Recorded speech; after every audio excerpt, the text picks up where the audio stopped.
శ్రావణ mega sale మీ CMR legacy of జ్యువెలరీలో విఏలో 50% వరకు తగ్గింపు. వివరాలకు సంప్రదించండి. నమస్తే రమగారు. నమస్తే జయ. రమగారు, ఇతరుల అభిప్రాయాలకి ఎంతవరకు ప్రాముఖ్యతనివ్వాలి? అంటే వాళ్ళ అభిప్రాయాల్ని మనం ఎంతవరకు గౌరవించి తీసుకోవాలి? అసలు అవసరం ఉందా? ఎంతవరకైనా తీసుకోవచ్చు, ఎంతైనా తీసుకోవాలి. అసలు తీసుకోవాల్సిన అవసరం కూడా లేదు. సందర్భానుసారం పోవాలి జయ. అది ఎప్పుడు కూడా ఇప్పుడు ఏదైనా ఒక విషయం మీద, ఒక పర్టికులర్ విషయం, అది మన పిల్లల పెంపకం, మన పిల్లల చదువు, మన పిల్లల భవిష్యత్తు, వాళ్ళ వివాహాలు, ఇలాంటివి, మన పర్సనల్, మన సొంత జీవితం, మనం ఉద్యోగం, నువ్వు ఎవరిదైనా సలహానో సంప్రదింపో నువ్వు చెయ్యదలుచుకుంటే, నువ్వు అడగదలుచుకున్నావు, సలహా అడుగుతావు, నువ్వు నన్ను అడుగుతావు. ఇప్పుడు ఎప్పుడు నన్ను అడుగుతావు? అసలు మామూలుగా ఏదైనా ఒక సలహా అంటారా? నా మాట వినడానికైనా అడుగుతావు. 100% ఏం చెప్తుందో చూద్దాం అనుకుంటావా నువ్వు? లేదు రమగారు, ఖచ్చితంగా నేను వినాలి. నాకు ఇంకా తేలట్లా ఆ సమస్య. సో నా ఒక ఒపీనియన్, సెకండ్ ఒపీనియన్ గా మిమ్మల్ని అడుగుతా. మీరు చెప్పింది ఖచ్చితంగా ఫాలో అవ్వాల్సిందే, పాటించాల్సిందే. అది ఇప్పుడు నేను సలహా చెప్తున్నా. నేను ఒక విషయం, నువ్వు నన్ను అడిగావు, రమ్మగారు ఇప్పుడు ఏం చేయాలండి అని. నేను అలా ఇది చెయ్యి. ఇప్పుడు మా పక్కన ఇంకో పిల్ల ఎవరో కూర్చుంది, అలా చేస్తే ఇలా అవుతుంది, ఇలా చేస్తే వాళ్ళు అంటారు. నేనా ఇంపార్టెంట్, పక్కన మాట్లాడిన వాక్యమా? ఖచ్చితంగా మీరే అవుతారు. ఇప్పుడు కానీ జనం ఎట్లా అవుతారంటే, ఈ మిగిలిన ఇద్దరు ముగ్గురు ప్లస్ ఆర్ మైనస్ గా మాట్లాడతారు చూడు. టెంటేటివ్ గా ఉంటాయి కొన్ని వాక్యాలు, ముందు వెనకాగా.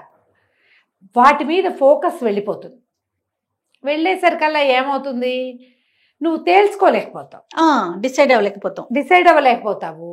చేస్తే ఇలా వీళ్ళు అన్నట్టుగా అవుతుందేమో అనిపించేస్తుంది. ఇప్పుడు మనం ఒక విషయంలో 10 మంది అభిప్రాయాలు తీసుకున్నప్పుడు అలాగే అవుతుంది కదా. అంతే కదమ్మ గారు, ఖచ్చితంగా. అందుకని మనం ఏం చెయ్యాలి, మనం ఎవరి అభిప్రాయం వినదలుచుకున్నామో వాళ్ళనే వినాలి. ఎవరైతే కరెక్ట్ గా చెప్తారనుకుంటామో, నువ్వు నమ్ముతావో, అది ఎవరిని నువ్వు నమ్ముతావో, ఈ విషయంలో వీళ్ళు కాన్ఫిడెంట్ గా ఉన్నారు, వాళ్ళు చెప్పింది కరెక్ట్, వాళ్ళు ఏం చెప్తే అది చేస్తా, అయ్యొచ్చినా పై వచ్చినా ఏదైనా సరే అని వింటే నీకు బాగా నడుస్తుంది. నువ్వు మంది అభిప్రాయాలు విన్నావనుకో, 10 మందివి వింటే నువ్వు డిసైడ్ చేసుకోలేకపోతావు. ఒక్కొక్కళ్ళకి ఒక్కొక్క అవుట్లుక్ ఉంటుంది. మనం ఒక్క గ్లాస్ నీళ్ళు పెడితే ఇంత వెళ్తుందంటే వెళ్తుందంటారు కొంతమంది, నిండా ఉంటే వేస్ట్ అయిపోయాయి అంటారు కొంతమందికి అందులో నలకలు కనపడతాయి, ఒక్కొక్కళ్ళకి ఈ గ్లాస్ బాగా కడగలేదు అలా అనిపిస్తుంది. అంతే కదా, ప్రతి వాళ్ళకి ఒక్కొక్కటి కనిపిస్తూ ఉంటుంది. నువ్వు ఏ విషయమైనా ఇంతే. నువ్వు 10 మంది అభిప్రాయాలు కనుక్కుని చేసే విషయాలు కొన్ని ఉంటాయి, ఒక్కళ్ళ దగ్గరే సలహా తీసుకోవాల్సినవి కొన్ని ఉంటాయి, కొన్ని నువ్వే డిసైడ్ చేసుకోవాల్సినవి ఉంటాయి.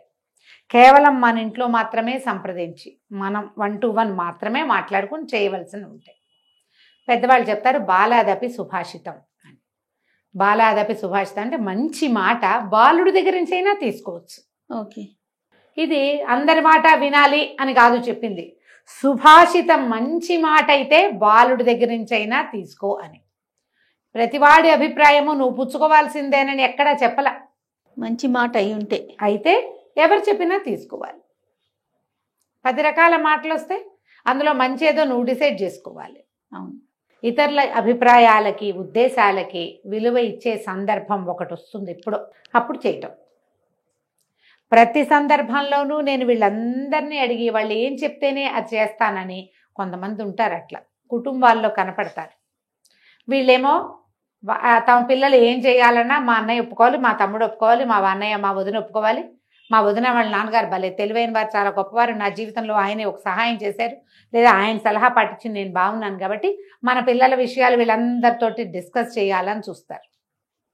అందరి అభిప్రాయాల్ని అనుసరించి పెళ్లి సంబంధాలు కుదురుస్తారు, ఉద్యోగాలకు పంపిస్తారు, చదువులు సెలెక్ట్ చేసుకుంటారు. ఆఖరికి పిల్లల లైఫ్ పార్ట్నర్ని సెలెక్ట్ చేసేటప్పుడు కూడా నలుగురిని కనుక్కునే చేస్తారు కొంతమంది. కానీ ఈ సలహా చెప్పడానికి ఉన్న నలుగురిలో సగానికి పైగా వాళ్ళ డెసిషన్స్ వాళ్ళే తీసుకుంటారు. ఇతరుల అభిప్రాయాలతో వాళ్ళకి పని లేదు. ఈ పిల్లలకి ఏమని ఉంటుంది, మేమేమో వీళ్ళందరినీ అడుగుతున్నాం, వాళ్ళు చేసేటప్పుడు వాళ్ళే చేసేస్తున్నారే, మమ్మల్ని ఏం అడగట్లేదు. ఇప్పుడు తప్పెవరిది ఇక్కడ ఈ పాయింట్లో? అందరి అభిప్రాయాలు తీసుకున్న వాళ్ళది కదా. నీ పిల్లలు, మనం ఏదైనా ఒక డెసిషన్ తీసుకోవాలి అంటే మొదట మనము, మన పరిస్థితులు, మన ఆర్థిక స్థితి, మన పిల్లల అభిప్రాయము, పిల్లల ఆసక్తి, ఇవి కదా చాలా ముఖ్యమైనది. చాలా అవసరం. దాన్ని బట్టి ప్రవర్తించాలి. దీనికి ప్రతి వాళ్ళు తమని తాము తరచు చూసుకోవాలి జయ. సాధారణంగా కొంచెం కుటుంబాల్లో అంటే కుర్రాళ్ళు పిల్లలైతే తమ అమ్మా నాన్న తోటి మంచి సంబంధ బాంధవ్యం కలిగి ఉండాలి. భార్యాభర్తలైతే వాళ్ళు ఒకళ్ళతోటి మాట్లాడుకోవాలి. మనకి భేదాభిప్రాయాలు ఎప్పుడు వస్తాయి? భిన్నాభిప్రాయాలు వినటం వల్లే భేదాభిప్రాయాలు వస్తాయి. వాళ్ళ అమ్మా నాన్న ఆవిడ ఐడియాలజీ వేరు, వాళ్ళు ఒక క్లాస్ రకంగా ఆలోచిస్తారు. వీళ్ళు కొంచెం సింపుల్, వాళ్ళు వీళ్ళది ఒక 5-6 ఐడియాలు ఉంటాయి, వాళ్ళకి ఒక 5-6 ఐడియాలు ఉంటాయి.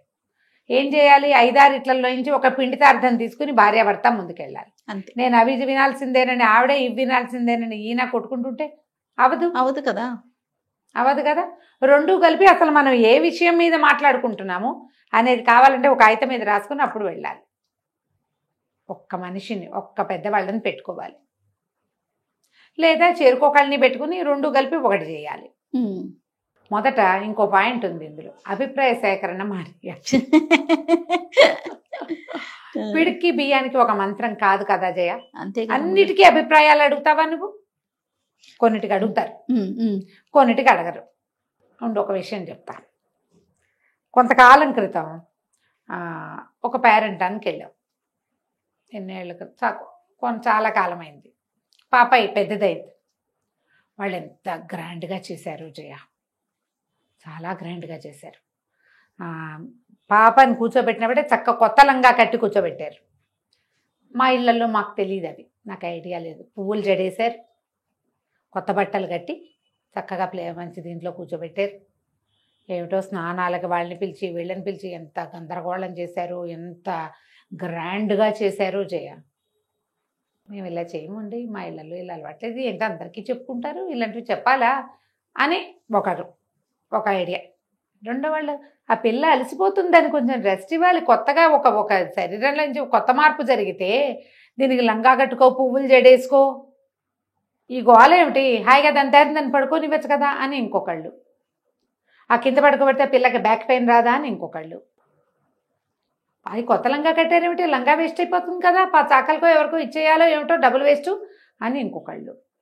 ఇంకో హిందీ జనాలు కొంతమంది, హమ్ ఏ సబ్ నహీ కర్తే అని ఇంకొకళ్ళు.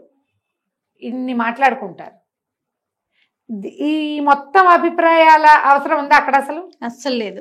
వాళ్ళు ఏం చేయదలుచుకున్నారో అది చేసేస్తున్నారు. మా ఇంట్లో ఇలాగే అలవాటు, మేము ఇలాగే చేస్తాం, 3 అన్నదమ్మలకు ఒకతే పిల్ల, ఈ ఫంక్షన్ కోసం ఎప్పటి నుంచో చూస్తున్నాం, గ్రాండ్గా చేసుకోవాలని. గ్రాండ్. ఇప్పుడు ఎవరి అభిప్రాయంతో పని ఉంది ఇక్కడ? అవును, ఎవరి అభిప్రాయంతో పని లేదు. కానీ మనకి భిన్నాభిప్రాయాలు ఉంటాయి. మనం ఏం చేయాలి?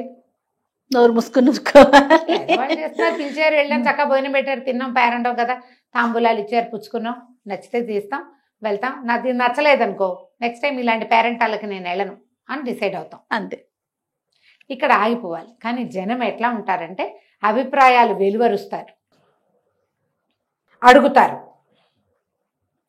కానీ వాళ్ళు చేసేది వాళ్ళే చేసుకుంటుంటారు. కొంతమంది అందరిని అడిగి వాళ్ళ ఐడియా ప్రకారం చేస్తారు. ఇంకొకళ్ళు ఉంటారు పెద్ద మనుషులు, ఇలా చేయకూడదని వాళ్ళకి గ్యారంటీగా తెలుసు. ఏమి నాబోటి పెద్దకైనో కనుక్కుని పర్వాలేదమ్మా అని నేనంటే ఆవిడే చెప్పిందని అందరికి ప్రచారం చేస్తారు. ఆ పేరు కాస్త ఆవిడకే వీళ్ళు చేయదలుచుకునే ఉంటారు. ప్రధానమైనది ఈ అభిప్రాయ సేకరణ తగ్గించుకోండి. ఇక్కడ ప్రస్తుత ప్రపంచంలో ఎవరు ఎవరిని ఉద్ధరించే వాళ్ళు లేరు. ఎవడి జీవితం వాడిది, ఎవడి సమస్య వాడిదే. వాడికి ఏదైనా దెబ్బ తగిలినా, ఇబ్బంది వచ్చినా అయ్యో పాపం అంటారు తప్ప జనం ఓసారి అంటారు.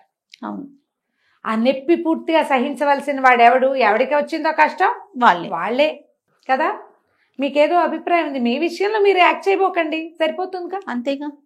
కానీ ఇది వరకటికి ఇప్పటికీ ఆ డిఫరెన్స్ వచ్చేసింది జయ.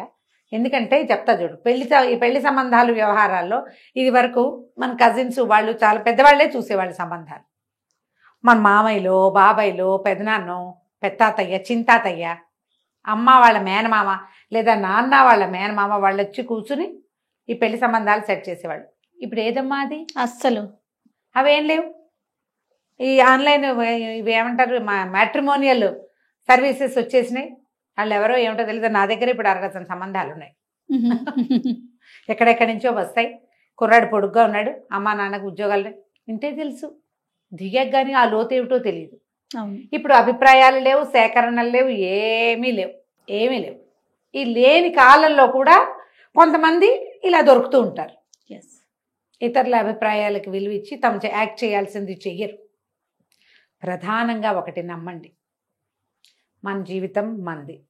దీని బలువు సులువు ఏదైనా మనమే, అక్షరాల మనది మాత్రమే. ఎవ్వరు 2 రోజులు సెలవు పెట్టి మన పని మీద తిరగరు. ఆఖరికి క్లోజ్ ఫ్రెండ్స్, క్లోజ్ రిలేటివ్స్ కూడా వాళ్ళ పనులు మానుకోరు, ఎవడి మీటింగులు వాడివి అంతే. అలాంటప్పుడు ఇంకెందుకు, జస్ట్ ఫోన్ మీద ఒక ఐడియా కనుక్కుని నచ్చితే చేస్తాను, లేకపోతే లేదు. అంతే కదా? అంతే రమ్మగారు. ఆలోచించి ముందుకెళ్ళండి, తప్పకుండా. అంతే. నమస్తే.